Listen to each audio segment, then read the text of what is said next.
Guruvayur Devaswom medical സെന്ററിൽ അതിക്രമം കാണിച്ച ദേവസ്വം സെക്യൂരിറ്റി ജീവനക്കാരനെ മർദ്ദിച്ച കേസിലെ 3 പ്രതികളെ ഗുരുവായൂർ ടെമ്പിൾ പോലീസ് അറസ്റ്റ് ചെയ്തു.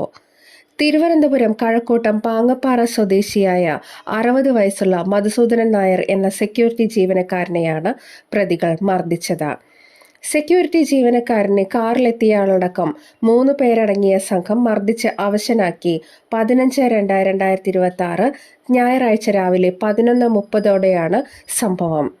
കാഷ്വാലിറ്റിക്ക് മുൻവശത്ത് ജോലി ചെയ്തു വരികയായിരുന്ന ആവലാതിക്കാരനെ OP ടിക്കറ്റ് എടുക്കുന്നതുമായി ബന്ധപ്പെട്ട തർക്കത്തെ തുടർന്നുള്ള പ്രകോപനത്തിലാണ് പ്രതികൾ ആക്രമിച്ച് പരിക്കേൽപ്പിച്ചത്.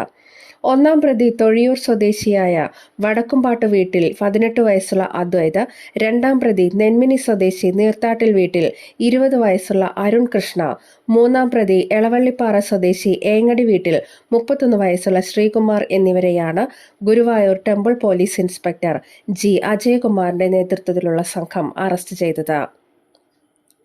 പ്രതികളെ നാളെ ചാവക്കാട് കോടതിയിൽ ഹാജരാക്കുമെന്ന് Guruvayur temple police inspector G. Ajayakumar അറിയിച്ചു. പ്രതികൾ സഞ്ചരിച്ച കാറും പോലീസ് കസ്റ്റഡിയിലെടുത്തു.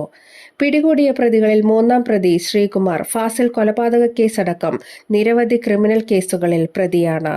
2-ാം പ്രതിയുടെ പേരിലും 2 ക്രിമിനൽ കേസുകളുണ്ട്. സംഭവ സ്ഥലത്ത് നിന്ന് പ്രതികൾ രക്ഷപ്പെട്ടു പോയ ദേവസ്വം മൾട്ടി ലെവൽ പാർക്കിങ്ങിലും CCTVകൾ സ്ഥാപിക്കാതിരുന്നതിനാൽ പോലീസിന് പ്രതികളിലേക്കെത്താൻ നന്നേ പ്രയാസപ്പെടേണ്ടി വന്നു. പ്രതികളെ പിടികൂടിയ പോലീസ് സംഘത്തിൽ ഇൻസ്പെക്ടറോടൊപ്പം CPOമാരായ Ranjith N, Satheesh Kumar VL, Sreenath VR, Suveesh Kumar KS, പ്രിയൻ എന്നിവരും ഉണ്ടായിരുന്നു.